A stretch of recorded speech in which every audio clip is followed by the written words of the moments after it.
Anyone can use the addiction paradigm to break every single addiction they have. And this is the fastest and the easiest way in 2026 to break all of your addictions. In this video, I'm going to explain to you the 3 steps that will allow anyone to break their bad habits and addictions for good. So let's get to it. So before I explain to you the addiction paradigm, I have to explain to you the psyche stairs and the Socratic psychology, because these 2 models, when combined together, when coupled together, they make the addiction paradigm. So I can't explain this because it's not going to make any sense. So what is the psyche stairs, or what I call the psyche stairs? It's basically how your reality is in front of you. Let me explain. So your life, where you're at right now in life, okay? Everything that you have, the phone that you have, the money you have, the work that you have, the business or the job that you have, the clothes that you're wearing right now, the bottle that you drink water from, everything in your life is the sum of every single action you've ever taken. You took the action to click on this video, you took the action to wear the clothes that you're wearing right now. And every single action you've ever taken is the sum of every single decision you've ever made. You decided to click on this video, you decided to wear this shirt or whatever. You took the action, and this is now your reality. And every single decision you've ever made is the sum of every single option you perceived to be available to you. Because every single human perceives different options. If you want to start a business, you may perceive the option of a marketing agency or an Amazon FBA or an AI agency. Maybe you would perceive these 3 options because no one knows everything, so there's always options that you don't perceive. Same for clothes, same for the videos, same for everything. No one perceives every single option that is available to them, okay? So based on the perceived options that you have, you made a decision to choose which option to go with. You took the action on the option, and now this is your life. But it goes deeper. Because every single option you perceive to be available to you is the sum of every single way or every single thought you've ever had. So let's do this. T for thought. Because you would think about these perceived options, you will lay them down in front of you, and then you would decide on which one. You would pick one, and then you can take an action on that, and that's how your reality is. But it goes even deeper, because how you think is defined by your paradigm. Now, what is a paradigm? A paradigm is the lens that you see the world through. If you think that everyone sees the world in the same way, then you're wrong. I'm not saying that every single person sees colors differently, no, but they subjectively understand reality differently, because reality is objective. Okay, reality just exists, and we as humans, we understand it based on who we are. So for a quick example, let's say two people standing close to each other, and they saw a Ferrari. One person would be like, look, this is a millionaire. Becoming rich is possible, so I'm going to work hard and become a millionaire. That's how he understood this piece of reality, based on his specific subjective paradigm. Another person, the person standing close to him, he would see the same stimulus from reality, which is a Ferrari, and he would be like, look at this person, shame on him, he should be giving his money to charities. It's the same stimulus, but their way of understanding it is different. Okay? Now, both of their understanding is subjective. The objective way is, this is a piece of metal, and that's it. That's the objective reality. Anyways, so where you are right now in life is the sum of every single action you've ever taken. And every single action you've ever taken is based on the decisions you've made. And those decisions are based on the options you perceive to be available to you. And those options are based on your thoughts, how you thought. And the way you think, this guy is a millionaire, it's possible. The way you're thinking is based on your paradigm, how you perceive the world that is available to you. And your paradigm is the sum of every single belief you have. A belief Can be water, drinking a lot of water is good, or drinking a lot of water is bad. This is a belief. You have beliefs around everything. You have beliefs about what phone you can use, like either an iPhone or an Android. iPhone is good, Android is bad, or the opposite. You have belief around everything. You have belief around watching videos that are not heavily edited. I don't think I'm going to edit this video at all. You have a belief that you have belief around everything. Like I can give you a million examples. There are people that are like hardcore BMW fans and they hate Mercedes. That's their belief. And based on their beliefs, they perceive reality. And based on their reality, they start thinking differently. It goes deeper because every single belief that you have is the sum of every single experience you've ever had. And this, you see these two, this can go way deep, okay? I'm not gonna get into that. But you would experience something. For example, you would use an iPhone and you will notice that is very quick. But then you would use, and that's an experience. But then you would use an Android and you notice that it's very buggy, it's very laggy. That's an experience. So now your belief around iPhone and Android is that iPhone is fast, Android is slow. Now this is just an example. Both phones are very quick nowadays, but this is just an example. So you would experience something, you would experience an experience which will build or modify a belief. Maybe you already have the belief of iPhone fast, Android is slow, and then you would experience it again to confirm this belief. Not consciously, but unconsciously. You would like to confirm it so that there's nothing is attacking your ego or attacking your beliefs. So experiences. But it goes deeper. Because how do you experience something? Well, you receive information from reality. You can either receive information from reality or from your imagination or from your memory. Now, I understand that you've been watching, I don't know, for 5 minutes now, and I still haven't talked about addictions. Stay with me, because this model will build your understanding on why you're doing the addiction in the first place. It's not because dopamine, no. It's because something way deeper. And I have to explain to you this model and the model in Socratic psychology for me to be able to break your addictions. Okay, just stay with me. We're almost done with this. So you receive information from reality or imagination or memory, and this will create an experience for you. And this experience will modify or create a new belief. Now, in order for you to create a new belief, you have to experience information from reality. You can't create a new belief by imagining something or thinking about something. It doesn't work that way. You have to you have to receive information from reality to experience something to create a new belief, okay? I'm not gonna go deeper into that. So let me give you an example on all of that. Let's go back to the iPhone and Android. Let's say that you have the belief, you already have the belief of iPhone fast, Android is slow. So you would hold those phones, okay? And you would start like scrolling on them.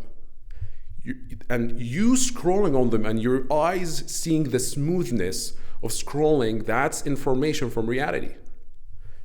And that is creating experience.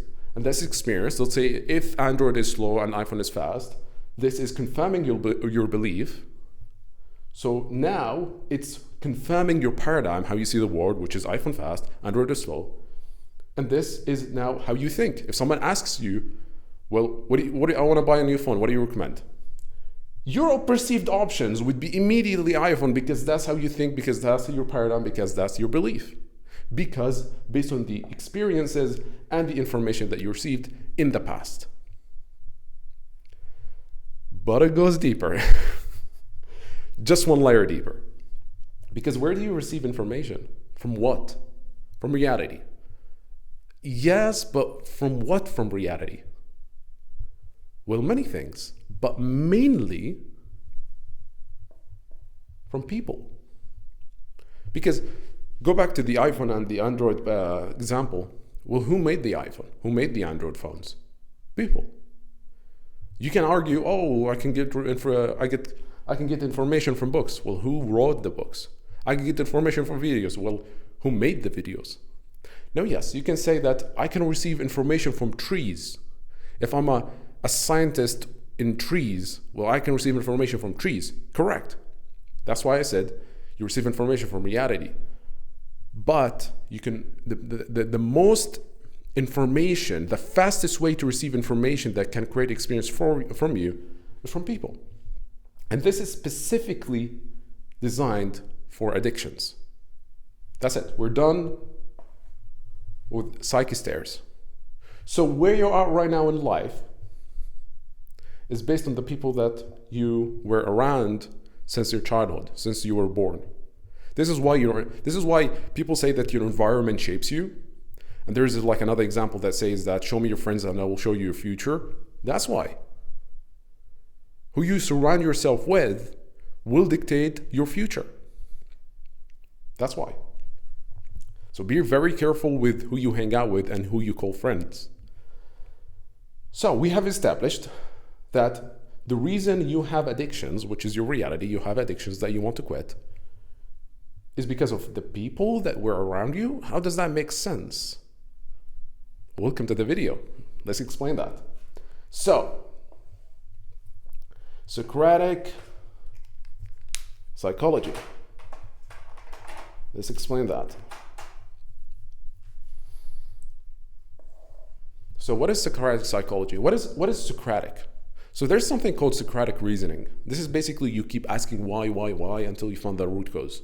So if there's someone that tells you that iPhone is fast, Android is slow, if you keep asking them the right why questions, you will get to the bottom of it, which is people. Or like maybe they watched a video, or like at the beginning, maybe they watch a video on YouTube, someone saying that iPhone is fast, Android is slow. Or maybe one of their friends said that. It always starts from here.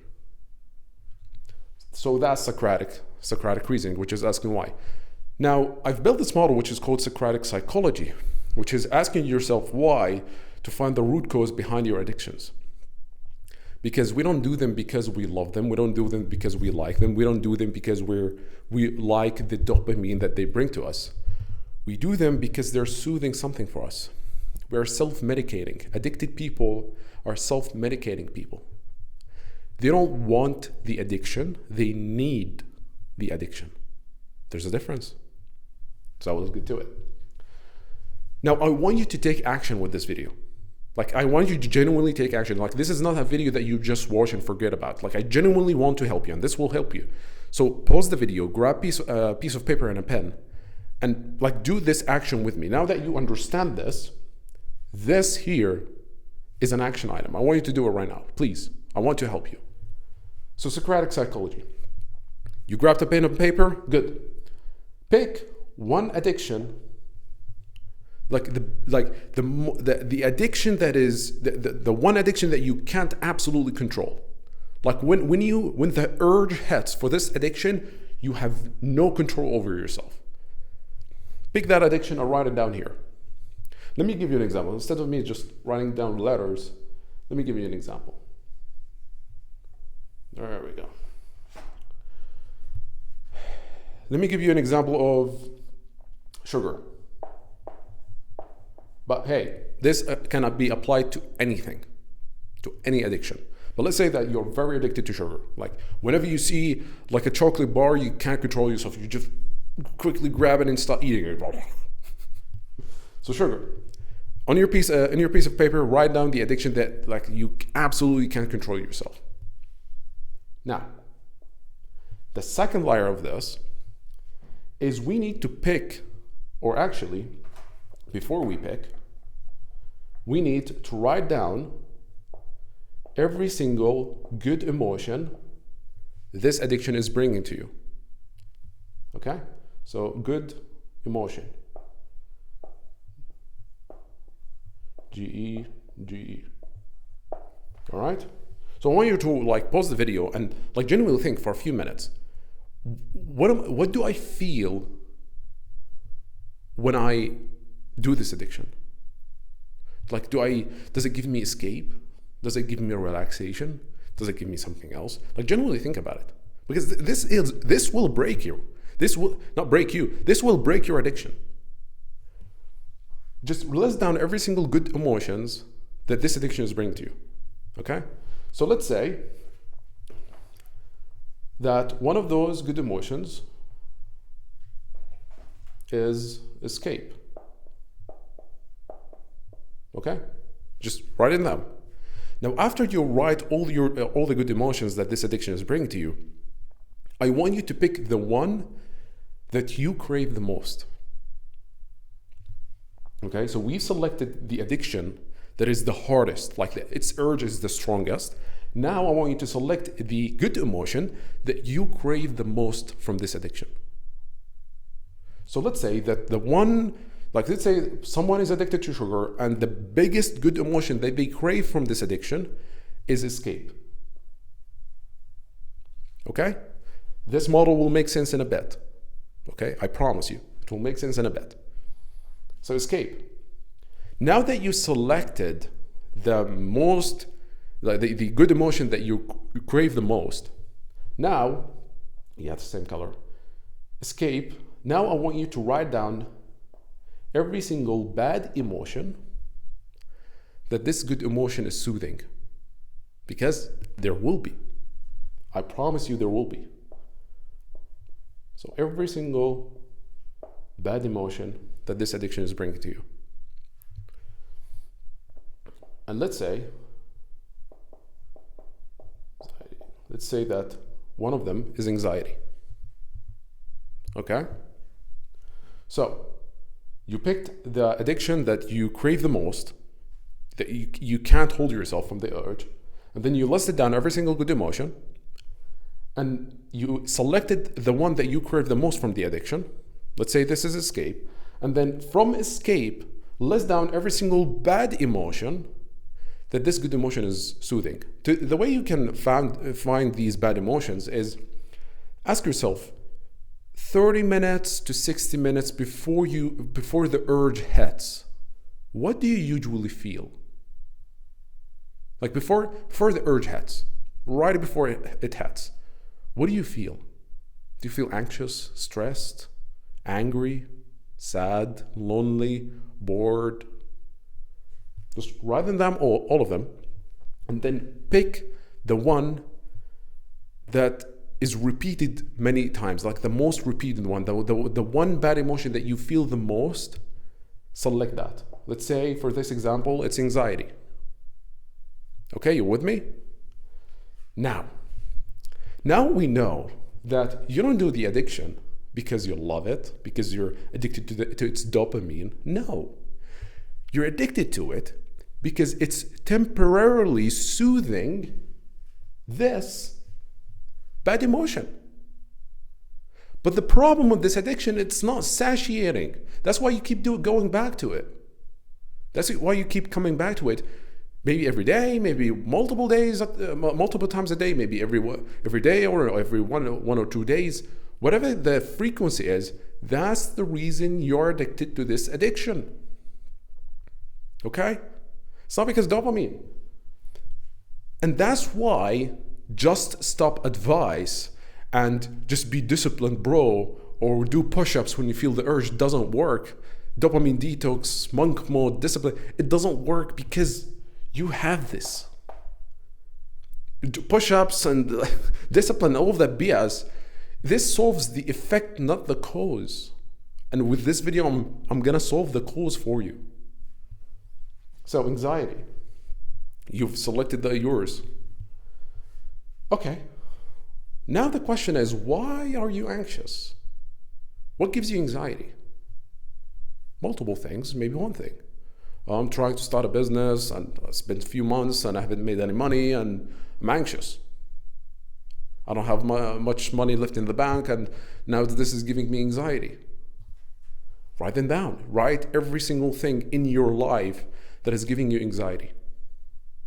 Okay? Just write every single one of them.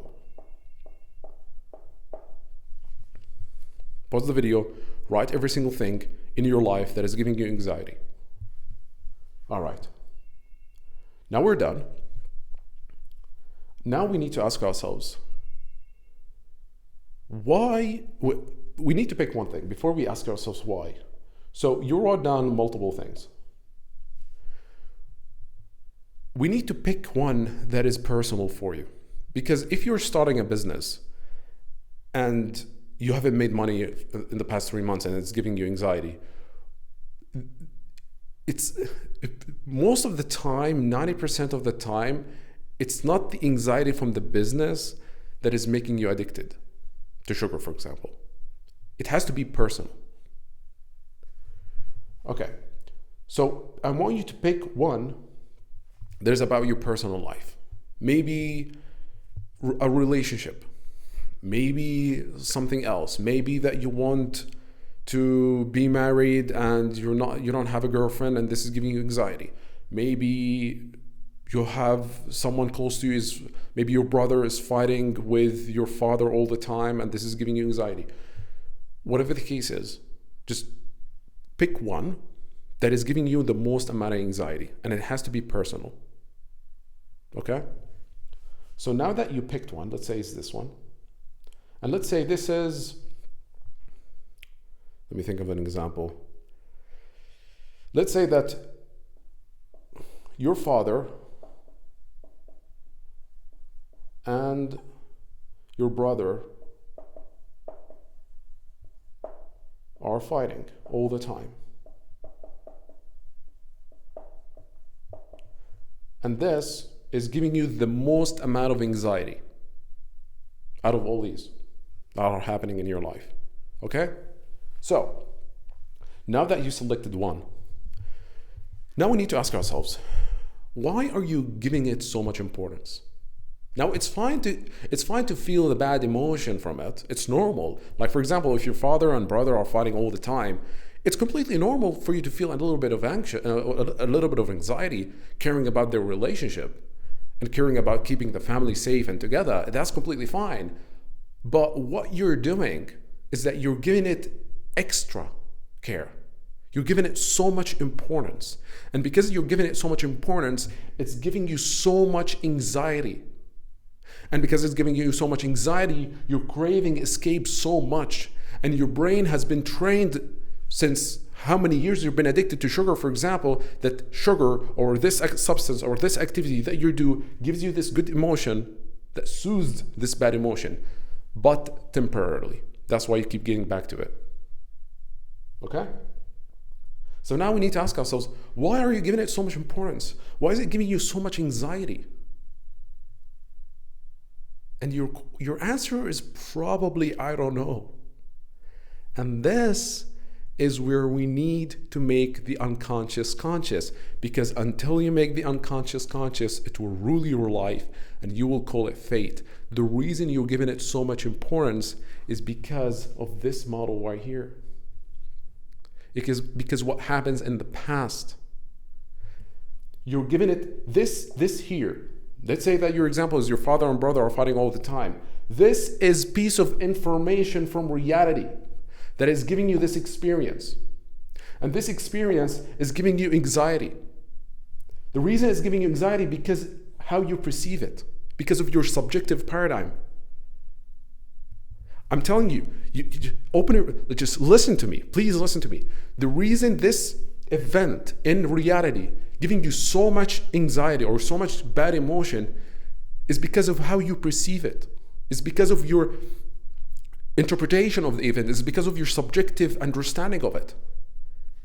Your paradigm, the lens that you see the world through, is creating the excessive anxiety from this situation. Did it click? I hope it did. How you perceive reality is giving you this bad emotion. So now we need to ask ourselves, why are you perceiving this event in this way?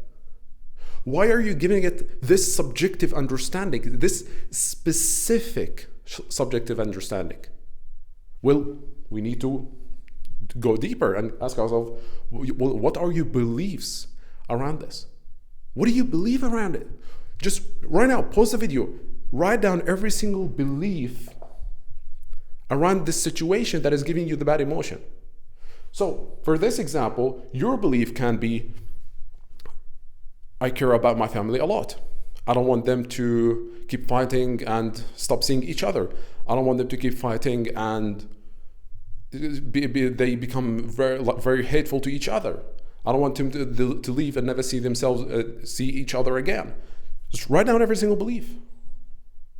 Because if we need to find the root cause behind the reason you have this specific subjective understanding of this stimulus from reality, then we need to start with the beliefs.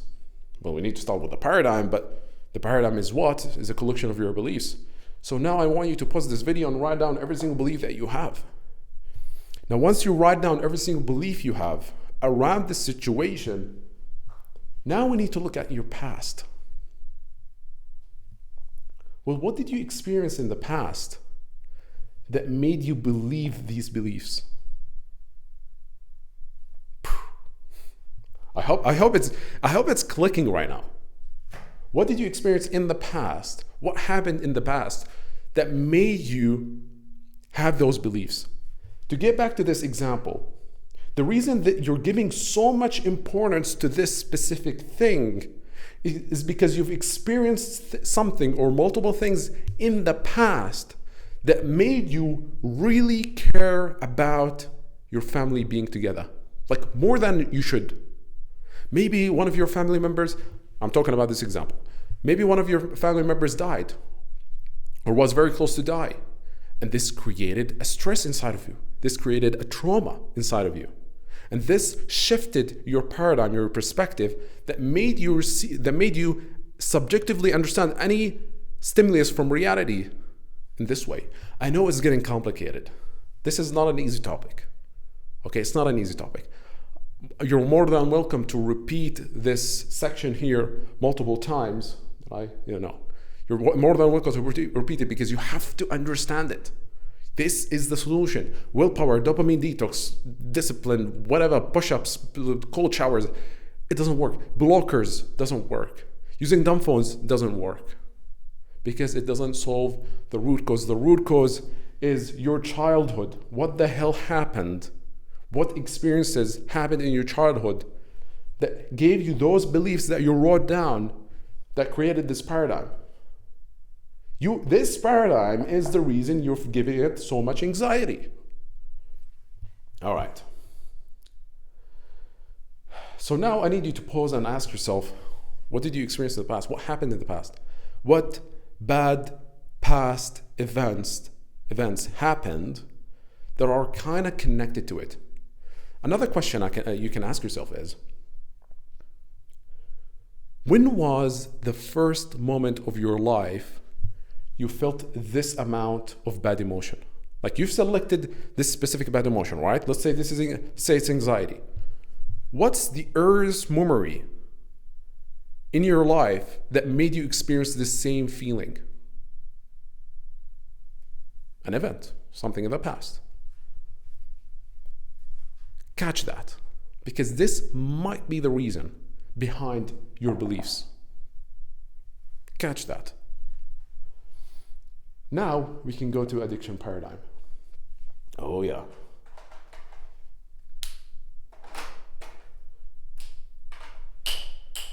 Screw it.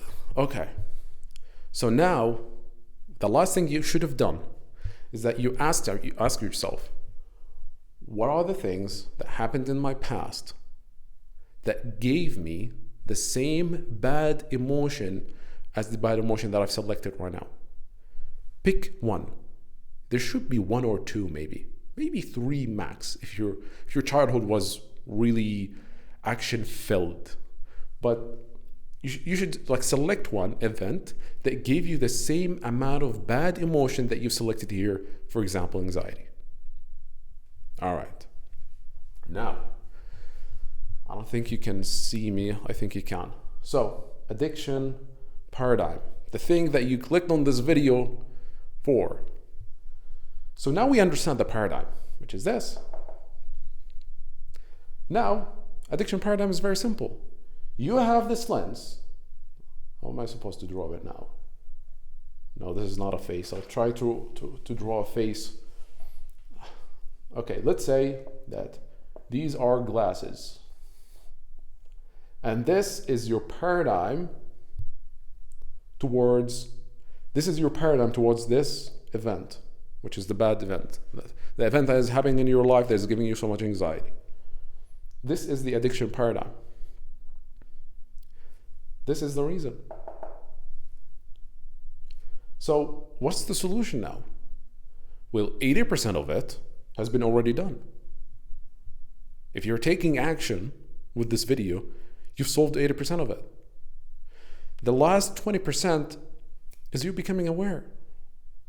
The reason this event is giving you so much anxiety because of something happened in the past, probably trauma.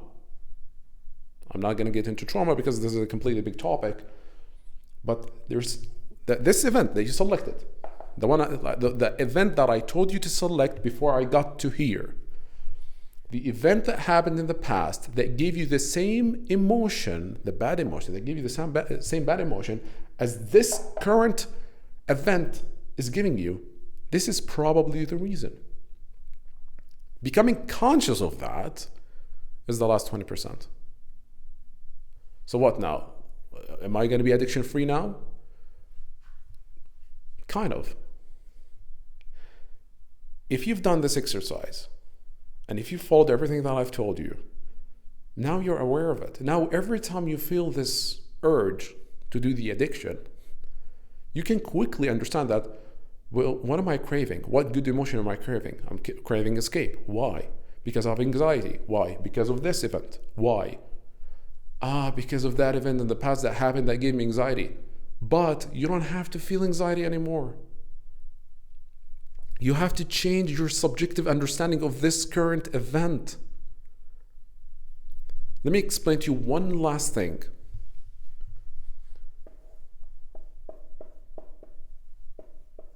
Trauma. There are small traumas and there are big traumas. Big trauma can be a pandemic, it can be someone goes to jail, someone passes away, someone gets shot, whatever. These are big traumas. Small traumas are what you've probably selected right now. Something, it can be a big trauma. Like what happened in the past, in your past, it can be a big trauma. But it also can be a small trauma. Now the problem with small trauma is that they're difficult to find because they're small at the beginning, but if they're not processed correctly when they happen, and you keep experiencing this small trauma over and over again, it piles up, okay? The video isn't complicated enough, so let me explain to you something very quick. Whatever the case is, big trauma, small trauma, simple trauma, complex trauma, whatever the trauma that you have, and you don't need to understand these types now. What you can understand is that trauma is a friend. Trauma tries to protect you. It's like a wound. Like let's say that you get cut on your hand. Now, when the flesh fixes itself, I don't know what you call it in like the scientific way, but when the flesh fixes itself, it's not back to exactly how it used to be. There's this like layer, like a thick layer on your skin where you've got cut. The reason this happens is because now your skin wants to protect this specific location from future cuts. That's the reason like there's like a kind of thicker skin that happens in your hand. The same thing for your mind, for your psyche. Trauma is like this thick skin on your hand. It tries to protect you so that when this event happens again, you don't get attacked, so it tries to help you. So it's a friend. But this friend is stupid because it doesn't understand that now you're an adult. It's still trying to protect you. That's why you still have this addiction paradigm, and that's why you have this addiction paradigm that makes you subjectively understand this situation to give you so much anxiety as the event that gave you in the past when you were a child. That's it. No discipline, no dopamine detox, nothing. This is the solution. I wish that you've took action. If you haven't, please take action. Please rewatch this video. Understand this model. I know it's complicated, but you gotta understand it. Understand this model, do the action items, and let me know in the comments. It's gonna take time. If you've been addicted to something for 5-10 years, it's gonna take some time, but you just being aware of that, you're gonna become empowered. And that is the solution. If you want my personal help, one-on-one coaching to help you go through this, then check the link in the description. Thank you so much for watching.